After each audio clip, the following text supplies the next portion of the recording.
स्वागत पवित्र आत्मा, हम तेरी हुजूरी में भर तू अपनी सामर्थ। वो हमेशा साथ रहता है। Praise the Lord. कल रात में लगभग 2:30 बजे एक सांप घर में आ गया और जहरीला था। करीब स्वीटी उठी रात में और मुझे उठाया, सांप आ गया और मैं उठा और मैंने उसे ढूंढा और डंडे से उसे मार दिया और वो मर गया और रात में ही फेंक दिया। Praise the Lord. ये एक प्रोसेस है जो बाइबल में लिखा है, लेकिन आगे ये भी लिखा है कि वो तेरी एड़ी को डसेगा और तू उसके सिर को कुचलेगा। वो एड़ी को नहीं डस पाएगा, हम उसके सिर को कुचलेंगे। Praise the Lord. ये प्रभु की आशीष है, प्रभु की बरकतें हैं। एक बहुत छोटी सी बात जो बहुत अहमियत रखती है हमारे जीवन में, जो अभी आप स्क्रीन में थंबनेल में देख रहे थे, आस्क एंड रिसीव, मांगना और प्राप्त करना। हम सब की सोबत है, हम सब की आदत है और हम सब मांगते हैं और लेते भी हैं, ठीक है ना। हर किसी ने कभी ना कभी किसी ना किसी से मांगा है और उसे मिला भी है, कई चीजें नहीं मिली है, लेकिन ये हमारे जीवन का एक दस्तूर बन गया है। थोड़ा सा ध्यान देंगे, बहुत देर बात नहीं करूंगा, 10 मिनट के अंदर खत्म कर दूंगा ताकि आप जान सको। और आपको मालूम है परमेश्वर का स्वभाव देना है और इंसान का स्वभाव मांगना है। परमेश्वर देता है और इंसान ग्रहण करता है। बाइबल में मांगने और देने के विषय में, प्राप्त करने के विषय में बहुत जगहों पर लिखा है, लेकिन एक बहुत अहम बात है जो यूहन्ना 16वें अध्याय के 24वें पद में लिखा है। John chapter 16 verse 24। यूहन्ना पढ़िएगा 16वां अध्याय उसका 24वां पद। कोई भी बहन भाई पढ़ दीजिए, देखिए जहां से भी आप अगर जोर की आवाज है तो आप पढ़े। देखिए बहुत चिर परिचित सी आयत है जिसे आपने कई बार सुना होगा, जल्दी से पढ़ दें। यूहन्ना 16:24 जी।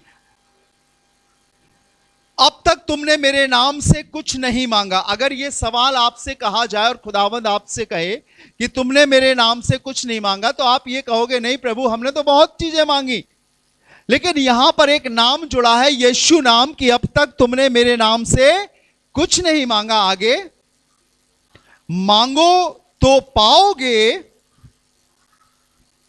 ताकि तुम्हारा आनंद पूरा हो जाए। मांगोगे तो पाओगे और उसका रिवॉर्ड क्या है? ताकि तुम्हारा आनंद क्या हो जाए? पूरा हो जाए। मैं आपसे एक सवाल पूछना चाहता हूं, हमने अब तक मांगा या नहीं मांगा? मुझे बताइए, कितने लोगों ने मांगा? जरा हाथ उठाइए। Very good. किसी ने शांति मांगी, किसी ने प्रेम मांगा, किसी ने पैसा मांगा, किसी ने घर मांगा, तमाम चीजें मांगी और आज तक हम मांगते आ रहे हैं, ठीक है ना। दूसरा सवाल, मांगा तो क्या मांगा? ठीक है ना। मांगा तो क्या मांगा? अगर आप किसी सब्जी की दुकान पर जाओ और कहो मुझे 1 किलो हथौड़ा दे दो, तो क्या सब्जी वाला आपको हथौड़ा देगा? वो तो सब्जी देगा। मांगा तो क्या मांगा? बहुत थोड़ा सा फोकस कीजिए खुदा के कलाम पे, जो रेवोल्यूशन मुझे मिला है मैं शेयर कर रहा हूं आपसे। तीसरी बात, क्या मांग पूरी हुई है या हम सिर्फ अपने मन को यह संतोष देकर चले आए हैं, शायद अभी प्रभु की मर्जी नहीं है, पता नहीं, आज नहीं तो कल मिल जाएगा। मांग, हमारी इच्छा जो हमने मांगा, क्या वो पूरा हुआ है? चौथी बात, और अब तक जो मांगा आपको मिल गया, क्या वो अब तक आपके पास है या हमने उसे लूज कर दिया है? ये सिर्फ मांगने के विषय में कुछ तथ्य हैं जो इस शब्द के पीछे हैं। आपने मांगा, आपको मिल गया, क्या वो चीज अब तक आपके पास है?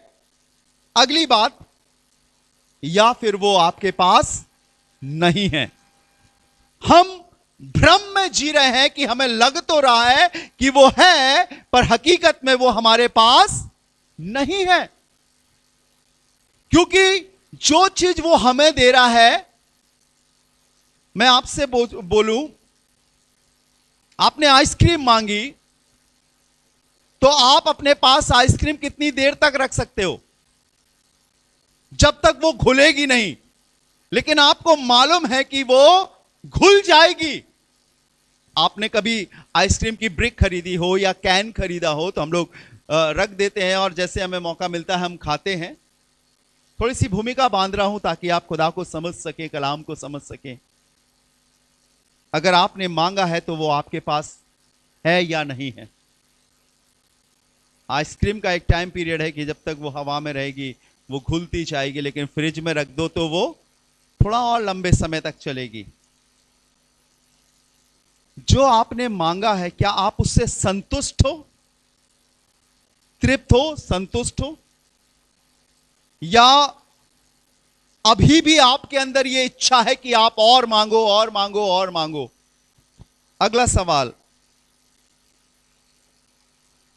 क्या आपके मांगी हुई चीज आपको संतुष्ट कर रही है, भरपूरी दे रही है, या लग रहा है कुछ कमी है इसमें और हम ये सोच रहे हैं कि अभी थोड़ा मिला है, बाद में हमें और मिल जाएगा? हम अपने मन को तमाम जवाबों से संतोष दे रहे हैं, अपने दिल, अपनी आत्मा को। अगला सवाल, पूरा आनंद या पूरी संतुष्टि आपको मिली है या नहीं मिली है? यहां पर मैं किसी इंसान की बात नहीं कर रहा हूं, मैं किसी मनुष्य के द्वारा रचे गए किसी आकृति, प्रकृति या मूर्ति की बात नहीं कर रहा हूं। मैं उसकी बात कर रहा हूं जिसने आपके जीवन की प्रत्येक बातों को बहुत, आपके जिस्म, आपके रूह, आपके प्राण को बहुत समय लेकर, बहुत कारीगरी से बनाया है। अपना नक्श, अपना आकार आप में उतार दिया है।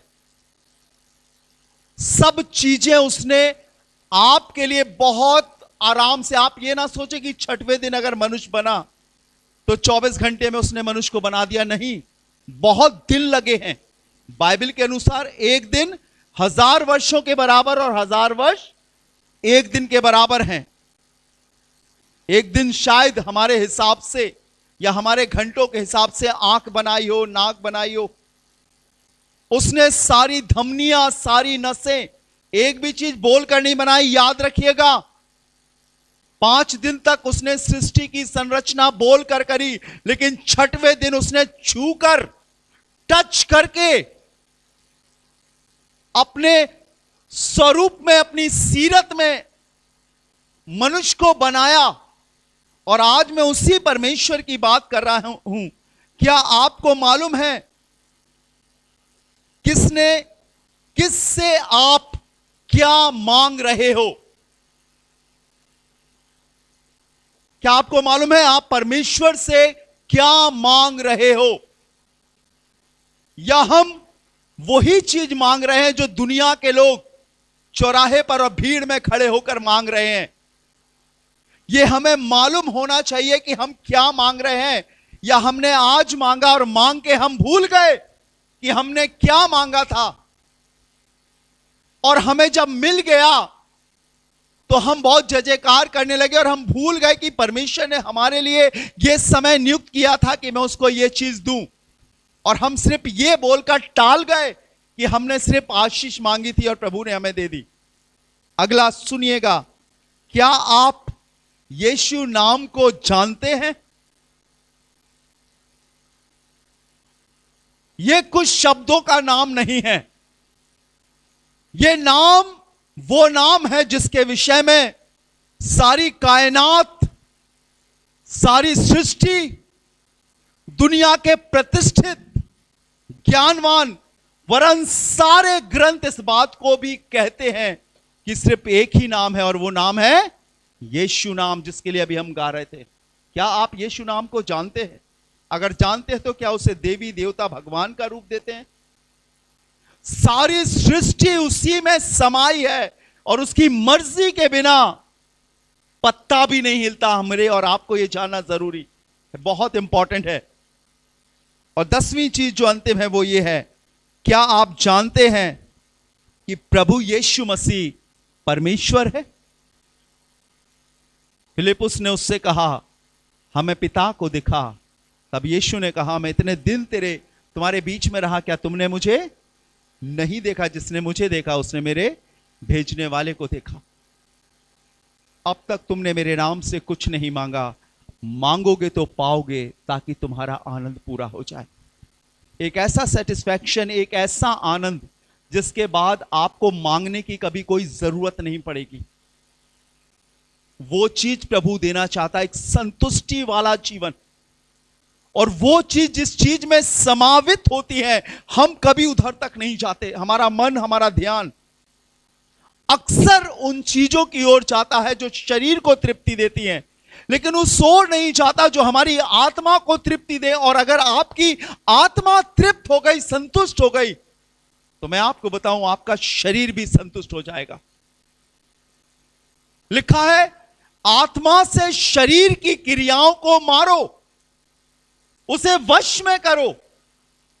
और आज हम शारीरिक चीजों को मांग रहे हैं। मोस्टली, ज्यादातर हम गवाही ये सुनते हैं कि प्रभु ने मुझे ऐसी आशीष दी, ऐसी आशीष दी, ऐसी आशीष दी, ऐसी आशीष दी, और ये चीज मेरी पूरी हो गई। वो होगी जब आप खुदा की प्रेजेंस में आ गए हो, तो वो पिता, वो परमेश्वर, वो उसका पुत्र आपके लिए सब कुछ पूरा करेगा।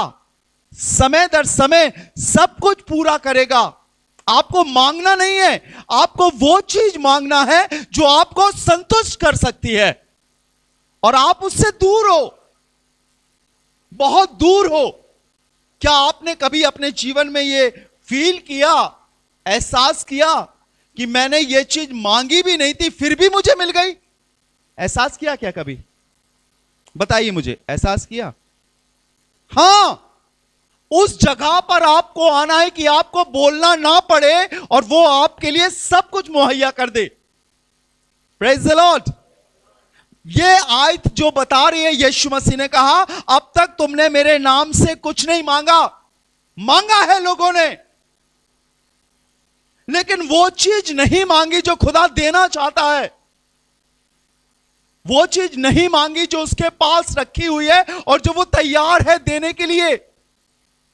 और अगर हम उस जगह पर पहुंच भी गए, मान लीजिए, तो बहुत सारी चीजें हमारे पास रुकावट बनकर आ गई। हमारा परिवार, हमारे दोस्त, हमारी जिम्मेदारियां, हमारे अपने और पराये लोग, समय, हम नहीं पहुंच पाए। और हमने बहुत जतन किया तो थोड़ा सा अभिषेक हमें मिल गया, थोड़ा सा टच मिल गया, लेकिन अभी हम तृप्त नहीं हुए, अभी हम भरपूर नहीं हुए हैं। यीशु चाहते हैं कि तुम्हारा आनंद पूरा हो जाए। Hallelujah, hallelujah, hallelujah. एक ऐसी चीज मिल जाए कि उसके बाद कुछ मांगने की ही जरूरत ना पड़े। हम सब के अंदर ये जिज्ञासा होनी चाहिए, हम सब के अंदर ये सोच होनी चाहिए। और वो मालूम क्या है? मालूम वो चीज क्या है? लिखा है, जब तुम बुरे होकर अपने बच्चों को अच्छी वस्तुएं देना जानते हो, तो तुम्हारा स्वर्गीय पिता अपने मांगने वालों को, जोर से बोलिए, अपने मांगने वालों को पवित्र आत्मा क्यों कर ना देगा? Praise the Lord. नए नियम में जब यीशु मसीह ने देने की बात करी, तो उसने रोटी, कपड़ा और मकान देने की बात नहीं करी। आप पढ़िएगा, जगह जगह, जहां जहां उसने कहा है, तो सिर्फ एक ही बात की ओर कहा है, इशारा दिया है, वरन खुले शब्दों में कहा है, मेरे बाद एक सहायक आने वाला है, मैं पिता से विनती करूंगा। उसने कहा है, जब पवित्र आत्मा तुम पर आएगा तो तुम सामर्थ पाओगे। उसने कहा है, जब तक मनुष्य जल और आत्मा से, जगह जगह आप देखिए, मनुष्य शारीरिक आशीषों के कारण प्रभु के पीछे जाते थे, लेकिन प्रभु उन्हें अलग देना चाहते थे। वो रोटी भी खिलाते थे, वो चंगा भी करते थे, वो बीमारों को अच्छा करते थे, दुष्ट आत्माओं को निकालते थे, मुर्दों को जिलाते थे। लेकिन लास्ट का इंटेंशन उसका क्या होता था? भीड़ उसके पीछे चलती थी। अभी पास्टर जी बता रहे थे, कितनी हजार भीड़ों को खिलाया। अभी कितनी हजार की भीड़ों को खिलाया? ये वाले 4,000 थे, 5,000 दूसरी बार के लाया था। और कितने टोकरे बचे थे? 7। उस वाले में बचे थे 12। 2 जगह है। और लोग खाने के लिए उसके पीछे आते थे, आते थे, आते थे, आते थे। और जब भीड़ बढ़ने लगी, यीशु ने इस रोटी के विषय में ना करके उसने कहा, जीवन की रोटी मैं हूं, यदि कोई इस रोटी को खाएगा तो फिर कभी भूखा ना होगा। उसका इंटेंशन, उसका उद्देश्य यह होता था कि वो किसी ना किसी तरीके से लोगों को तृप्त कर दे। कहा था फिर भूखा ना होगा। उसने कहा जीवन का जल मैं हूं, सामरी स्त्री से कहा उसने। और मालूम क्या कहा? यूहन्ना 4 अध्याय के 10वें पद में लिखा हुआ है, यीशु ने उत्तर दिया। यूहन्ना 4 अध्याय 10वां पद पढ़िएगा जल्दी से। यीशु ने उत्तर दिया। क्या उत्तर दिया? यदि तू परमेश्वर के वरदान को जानती और यह भी जानती कि वो कौन है जो तुझसे कहता है मुझे पानी पिला, और तू उससे मांगती और वो तुझे जीवन का जल देता। ये सिर्फ जल देने की बात नहीं थी। आकाश, एक गिलास पानी देना। दीदी, एक गिलास पानी देना। भैया, पानी देना थोड़ा। हम मांगते हैं, पानी पीते हैं, क्या हमें दोबारा प्यास लगती है? लगती है। यह आयत अभी पूरी नहीं हुई है, यह बात अभी खत्म नहीं हुई है। अगली आयत पढ़िए, 11वां पद जी। सुनिए क्या लिखा है। स्त्री ने उससे कहा, हे प्रभु, तेरे पास जल भरने को तो कुछ भी नहीं है और कुआं गहरा है, तो फिर वो जीवन का जल तेरे पास कहां से आया? 12वां पद लगाइए, देखिए आगे लिखा हुआ है, क्या तू हमारे पिता याकूब से बड़ा है, जिसने हमें ये कुआं दिया और आप ही अपने संतान और अपने डेरों समेत उसमें से पिया? आगे, और आगे लिखा हुआ है, यीशु ने उसको उत्तर दिया कि जो कोई ये जल पिएगा, अब सुन लीजिए, जो कोई ये जल पिएगा वो फिर प्यासा होगा। कौन सा जल? कुएं का जल जो आप पी रहे हो। लेकिन अगली आयत बताइए, लिखा, परंतु जो कोई उस जल में से पिएगा जो मैं उससे दूंगा, वो फिर अनंत काल तक प्यासा ना होगा। संतुष्ट, फुलफिल, भरपूर। मैं आज मेरे आराधना करने का, प्रभु की खिदमत करने का उद्देश्य यही है कि उन लोगों को उस जल तक पहुंचाऊं जो अनंत जीवन देता है। हालेलुया। फिर कोई प्यास ना रहे, फिर कोई अभिलाषा ना रहे, सिर्फ आप उस दायरे में आ जाओ, झुंड में आ जाओ, और जो चीज आज दुनिया मुंह से मांग रही है वो आपको उस हुजूरी में मिल जाए। Hallelujah, hallelujah. यह है मांगना और प्राप्त करना। और आगे क्या लिखा हुआ है? फिर वो अनंत काल तक प्यासा ना होगा, वरन जो जल मैं उसे दूंगा वो उसमें एक सोता बन जाएगा, और जो अनंत जीवन के लिए उमड़ता रहे। कोई है ही नहीं उसके आगे जवाब। जो वो आपको देने चाह रहा है, जो आपको देना चाह रहा है। हम क्या मांग रहे हैं साहब? जो आप मांग रहे हैं उसमें कष्ट है, जो आप मांग रहे हैं उसमें पीड़ा है। बाइबल में लिखा है, परमेश्वर के वचन में, मुझे बड़ा ताजुब लगता है इस बात को जानकर। 1 तीमुथियुस 6वां अध्याय 10वें पद में लिखा है। 1 तीमुथियुस 6वां अध्याय 10वां पद, देखिए क्या लिखा हुआ है, गौर से सुनिएगा। 1 तीमुथियुस 6वां अध्याय 9वां और 10वां पद पढ़िएगा। 1 तीमुथियुस 6, 9 and 10, 9वां और 10वां पद, देखिए क्या लिखा हुआ है, सुनिएगा। पर जो धनी होना चाहते हैं वे ऐसी परीक्षा और फंदे और बहुतेरे व्यर्थ और हानिकारक लालसाओं में फंसते हैं, जो मनुष्यों को बिगाड़ देती है और विनाश के समुद्र में डुबो देती है। 10वां पद पढ़िएगा, लिखा है, क्योंकि रुपये का लोभ, रुपया बुरा नहीं है, लोभ बुरा है। क्या आपने पढ़ा नहीं कि अय्यूब के हाथों के कामों को परमेश्वर ने इतना बरकत दी कि अय्यूब के बराबर कोई धनवान ना था? लेकिन यदि हम रुपये को गलत तरीके से कमा रहे हैं, और प्रभु के पास ज्यादातर लोग इबादत करने इसीलिए आ रहे हैं ताकि उनका पैसा बढ़ जाए, 2000 देते हैं और 2 लाख की आशा रखते हैं। लोभ। मैं आपको उस प्रेजेंस की बात बताना मांग रहा हूं, संतुष्टि की बात बताना मांग रहा हूं। जब आप खुदा की हुजूरी में आ जाओगे, पवित्र लोगों की संगति में आ जाओगे, पवित्र आत्मा से भरे लोगों के बीच में आओगे, आपको अपने जीवन की फिक्र करनी नहीं पड़ेगी। सारे स्लॉट उसने बना रखे हैं कि जब आप 1 साल विश्वास योग्यता से चलोगे, 2 साल विश्वास योग्यता से चलोगे, 3 साल विश्वास योग्यता से चलोगे और चलते जाओगे, वो चीज आपके संग जुड़ती जाएगी। Hallelujah, hallelujah, hallelujah. लेकिन यदि हम लोभ करके लालच स्वरूप आएंगे तो हम सिर्फ मांगते रहेंगे, मांगते रहेंगे। साहब उसके नाम में इतनी सामर्थ्य है कि थोड़ा मिल जाएगा, लेकिन आप संतुष्ट नहीं होगे, आप भरपूर नहीं होगे। और इसीलिए बाइबल बताती है, अब तक तुमने मेरे नाम से कुछ नहीं मांगा। मेरे नाम में एक चीज है जो मैंने तुम्हारे लिए रखा है।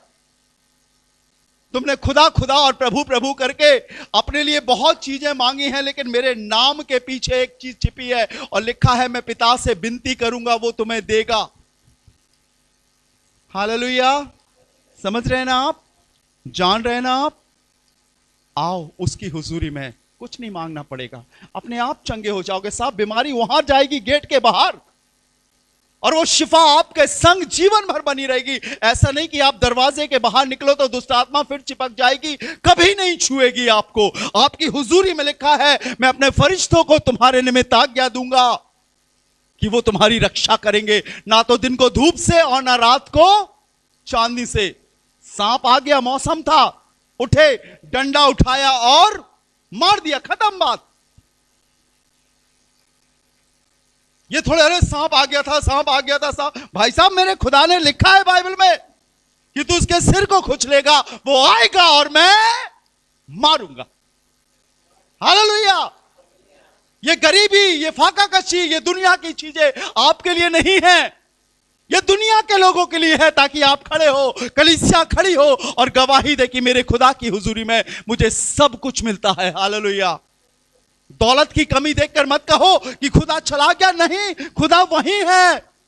जब आपको भूख लगेगी वो इंतजाम करेगा। हालेलुया। जब आपको प्यास लगेगी वो इंतजाम करेगा। ये तो संसारिक चीजें हैं, लेकिन सबसे बड़ी संतुष्टि ये है कि आप उसकी पवित्र आत्मा से परिपूर्ण हो जाओ, ताकि तुम्हारा आनंद पूरा हो जाए। मत घबराओ, मत निर्बल हो, मत निराश हो। ये सब चीजें चलती रहेंगी जब तक यीशु नहीं आएगा। खुदा की प्रेजेंस को मत छोड़ो। बहुत बदनसीब हैं वो लोग जो आराधना के दिन अपने घरों में, अपनी शादियों में, अपने तमाम चीजों में रहते हैं, लेकिन बहुत सौभाग्यशाली हैं वो लोग जो खुदा की हुजूरी में रहते हैं। Praise the Lord. खुदा के पास रहते हैं। अपने बेटों से कहो, अपनी बेटियों से कहो, अपने हस्बैंड से कहो, अपने लोगों से कहो, इस काम को बंद करो, चलो खुदा के घर। तुम्हें भटकना नहीं पड़ेगा। जब तुम उसकी प्रेजेंस में आओगे, खुदा आपके लिए रास्ते खोलेगा। हालेलुया। जब आदम हवा ने पाप कर लिया, गुनाह कर लिया, और परमेश्वर ने उस सदन की वाटिका में नंगी तलवार लेकर फरिश्तों को खड़ा कर दिया कि अब ये दोबारा इसमें ना घुसे, मुझे बताओ, क्या खुदा ने आदम हवा को छोड़ दिया? नहीं, उसने तब भी नहीं छोड़ा। बाइबल में लिखा है, उन्हें चमड़े के वस्त्र पहनाए, उन्हें आशीष दी। हमारी सोच, हमारे पाप का ठहराव हमें यीशु से, खुदा की हुजूरी से दूर करता है। लेकिन मैं आपको बताऊं, वो खुदा है, उसे मालूम है आपके लिए, वो इंतजार कर रहा है। पाप को दूर करो और आ जाओ मेरे बेटे और मेरी बेटी मेरी हुजूरी में। अगर आदम ने पाप किया था तो अब्राहम के जीन्स में भी पाप आ गया था। आ गया था कि नहीं आ गया था? आ गया था। लेकिन अब्राहम के लिए क्यों किया, क्यों कहा गया कि पृथ्वी के सारे कुल तेरे द्वारा आशीष पाएंगे? क्यों?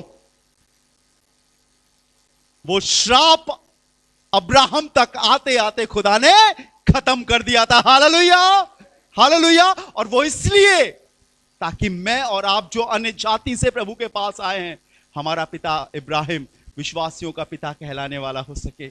उसकी आशीष है, उसकी प्रतिज्ञा है जो उसने की है, वो मेरे और आप पर भी लागू हो सके। हालेलुया। सो उसकी प्रेजेंस में आइए। थोड़ा नुकसान हो जान दीजिए। प्रभु के पास आपका नुकसान भरने के लिए बहुत संपत्ति है, बहुत चीजें हैं। थोड़ा सा भूखे रह जाइए, चाय मत पीजिए, नाश्ता मत कीजिए, खुदा की आराधना के दिन की तैयारी पहले से कीजिए, लेट मत होइए।